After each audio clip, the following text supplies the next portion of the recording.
नमस्कार. आज आपण एका अशा विषयावर बोलणार आहोत जो ऐकून खूप लोकांना धक्का बसेल. हो.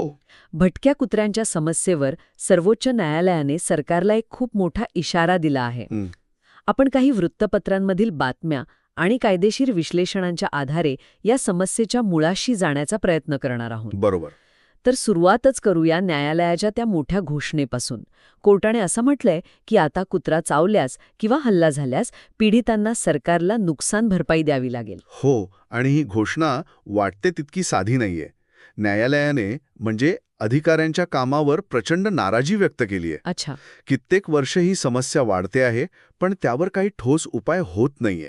म्हणूनच आता कोर्टाने ही आर्थिक जबाबदारी थेट प्रशासनावर टाकली आहे. पण एक मिनिट, हा न्यायालयाचा फक्त एक इशारा आहे म्हणजे हा लगेच लागू होणारा कायदा आहे की भविष्यासाठी एक सूचना? खूप महत्वाचा प्रश्न आहे हा. सध्या हा थेट कायदा नाही, पण हा एक आपण म्हणू शकतो की एक अत्यंत महत्वाचा संकेत आहे. संकेत? हो. याचा अर्थ असा की जर प्रशासनाने आपली जबाबदारी नीट पार पाडली नाही तर भविष्यात अशा घटनांसाठी त्यांनाच आर्थिकदृष्ट्या जबाबदार धरला जाईल. बापरे. आणि हा निर्णय फक्त कुत्र्यांबद्दल नाहीये. प्रशासकीय अपयशाची आर्थिक जबाबदारी सरकारवर टाकणारा हा निर्णय आहे. अरे वा. म्हणजे याचा परिणाम तर खूप दूरगामी असू शकतो. कसा? जसं की उद्या रस्त्यांवरच्या खड्ड्यांमुळे अपघात झाला तर नागरिक याच निर्णयाचा आधार घेऊन नुकसान भरपाई मागू शकतात. अगदी बरोबर. म्हणूनच हा मुद्दा फक्त भटक्या कुत्र्यांपुरता मर्यादित नाही. आता आपण समस्येच्या मुळाशी जाऊया. कोर्टाला इतकं कठोर पाऊल का उचलावं लागलं? कारण परिस्थिती हाताबाहेर गेलीये. हो, ते तर दिसतंय. सुनावणी दरम्यान एका वकिलांनी जे सांगितलं ते ऐकूनच आपल्याला याचा अंदाज येईल. ते म्हणाले, आम्ही सूर्योदयापूर्वी रस्त्यावर चालायला सुद्धा जाऊ शकत नाही. विचार करा.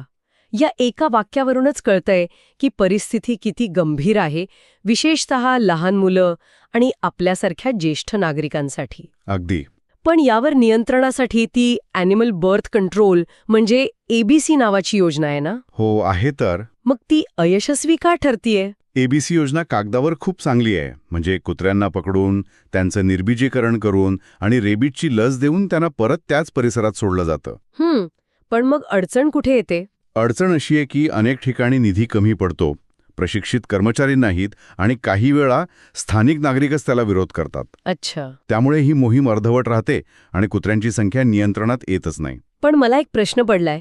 एका बाजूला आपण नागरिकांच्या सुरक्षेबद्दल बोलतोय, पण मला वाटतं न्यायालयात याच्या अगदी विरुद्ध बाजू मांडली गेली, बरोबर? हो, आणि तो या समस्येचा एक अत्यंत भावनिक आणि गुंतागुंतीचा पैलू आहे. तो काय आहे? एका वकिलांनी युक्तिवाद केला की रस्त्यावर राहणाऱ्या अनाथ मुलांसाठी हेच भटके कुत्रे त्यांचे संरक्षक असतात. काय सांगताय? हो, त्यांच्यासाठी हे कुत्रे म्हणजे एक आधार आहेत, एक कुटुंब आहेत. त्यामुळे त्यांना तिथून हटवणं म्हणजे त्या मुलांचा शेवटचा आधार काढून घेण्यासारखं आहे, असं त्यांचं म्हणणं होतं. म्हणजे एका बाजूला काही लोकांच्या मनात भीती आहे, तर दुसरीकडे याच प्राण्यांमुळे काही मुलांना सुरक्षित वाटतंय. बरोबर. ही तर खूपच विचित्र आणि अवघड परिस्थिती आहे. अगदी.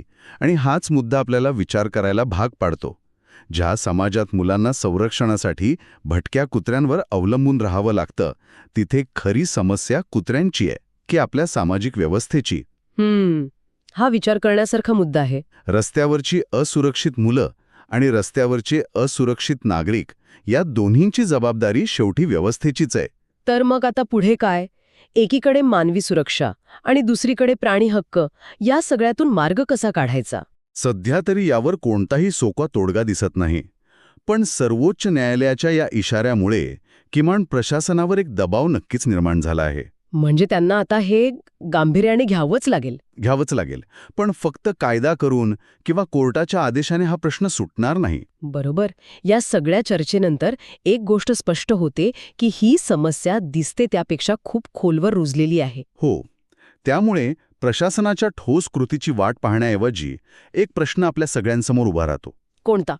आपल्या मुलाबाळांच्या आणि वडीलधाऱ्यांच्या सुरक्षेची जबाबदारी नक्की कोणाची? ही जबाबदारी फक्त सरकारची आहे की आपल्या सर्वांची?